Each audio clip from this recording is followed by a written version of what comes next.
Henry and Max and Joanna eventually buried his ashes on South Georgia Island near where Shackleton is buried. And it's a tragic story, it's a very sad story, but like I said, I think we all in some ways confront these moments in our own condition, in our own lives, where we have to accept our own limits and the questions we make and the decisions of leadership we make. And I think Henry, because I became extraordinarily fond of Henry while reaching this story and having these communications with, he always talked to Shackleton, I always talked to Henry. And I think Henry would want us to actually, and I think his family would want us to remember Henry and his spirit for life, but also to study Henry and the life he lived and the questions of leadership and the way we make those decisions. And so that was one of the things that drew me to that story. Now, I don't know if I have time, but I can't bear to leave you on a totally downer note. So I'm going to just tell you a very quick story. Do I have time for a 5-minute story? Okay, good. I was going to tell you a very quick story so that you can smile. And it's a story about how I come across stories, how I find them, and the way I try to tell them. But it involved me learning a really big lesson about kind of not to tell stories, how not to tell stories. This was early when I was working for the New Yorker magazine. You have contracts where you need to produce a certain amount of words. And so I was behind on my contract, and I was new on the job, and I was afraid I might lose my job. So I was desperate to find an idea. So I was reading newspapers, I was calling everyone I knew. You have a story idea, you have a story idea, what can I tell? I called a friend of mine in Boston, he said, well, why don't you do a story about searching for the giant squid? And I said, the giant squid? He said, oh yeah, no one's ever seen it. No one, at that time, no one ever seen one alive. And I was like, oh, that's weird. And so I looked it up, and I said, yeah, sure enough, these giant squid existed. They have the largest eyes of any creature. They're about the size of a hood cap on a bus.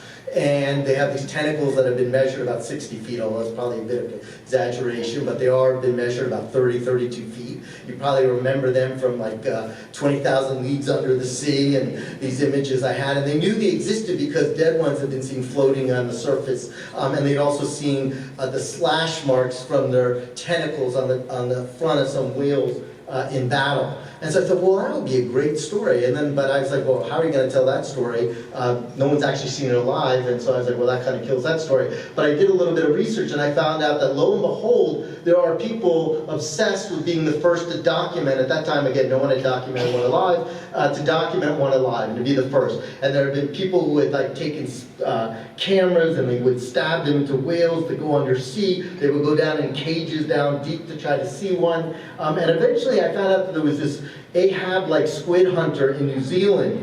And his idea was he was going to try not to capture the big calamari. What he wanted to do was to capture the baby, because he figured the squid at that point would hatch so many that they would be easier to catch. And they wouldn't be able to swim away, and they wouldn't be so deep. So I went into my editor's office at the New Yorker. I don't know if you're familiar with David Remnick, but you know, kind of one of the great editors of our generation, and an opposing figure. And I went in there, you know, new reporter. I got this idea. You know, I'm gonna go to New Zealand, and we're gonna capture this baby squid, and I'm going to give you a photograph. I mean, this is big. I mean, we'll be the first. I mean, this magazine will be the first to ever see it. And I made that critical mistake you sometimes do as a reporter, which is I oversold the story. And David, you know, and even in those days, you know, media was a little bit more thriving. But even in those days, you know, flying someone to New Zealand was expensive. But David said, "Okay, go for it." So I get to New Zealand.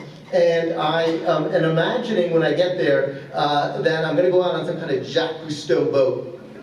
And instead, when I get there, I find out that my squid hunter has bankrupted himself looking for the giant baby giant squid. And all he has is a little motorboat skiff.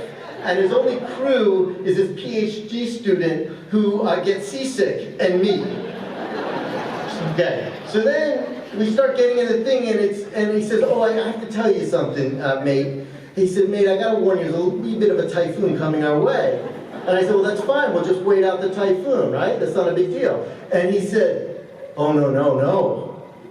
He said, the baby squid only hatches at this time of year, and if we don't go now, I won't get my chance. So we get in the back of his car with this little skiff on the back of his trailer, and when I say there's a wee bit of a typhoon, there was literally a typhoon. The power was out, there were trees down, everybody was shut down and inside, and here we are on this highway, barreling along. We eventually get to the tip of New Zealand, and it's dark, and the sun is coming down at that point, and it's getting dark, and I said, well, what are we doing? He starts to launch the boat. I said, it's getting dark. He said, oh, I forgot to tell you that, he told me. He said, mate, you can only capture the baby squid at nighttime. And so we headed out, and at night, and we look for this, we start to look for this baby squid, and we worked night after night, pulling. And then this goes on for about 5 nights. We're exhausted, we're back-breaking, and then eventually we pull up one of the containers, and in it we see what looks like his dream squid.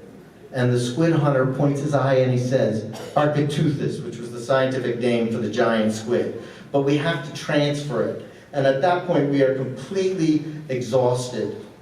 And as we're transferring it, we start to, we suddenly look at one of the containers and we don't see it. And we realize we may have lost it, or I'm not sure if it's even real. And my squid hunter has a look of complete despair on his face. And all I could think in that moment was, I'm dead, I'm going to lose my job at the New Yorker, I have absolutely no story. We had the baby squid and then we lost it, or maybe we didn't have it. And it was only later that I came to realize that that was the story in that moment. That this was a story about a man who had searched his whole life for this creature. And it wasn't this Hollywood story of us capturing it and growing it in captivity. It was about a person who had devoted his life, had sacrificed everything, and here he had it, and he almost lost it. And one of the things it just always taught me is that the reality and the truth is always more interesting than the stories we conceive in our head. And we have to be open to that reality and that wonder of life and those wonder of those stories. So I just had to leave you with a baby squid story and not just a death. Happy to answer any questions.